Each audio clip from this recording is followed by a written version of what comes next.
kaya akan keindahan alam. 3 di antaranya adalah hutan, sawah, dan pantai.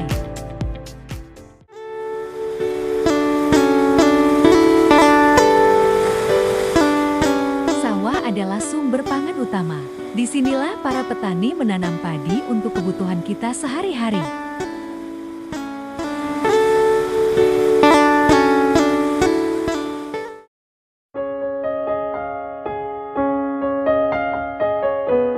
Pantai Indonesia terkenal akan keindahannya.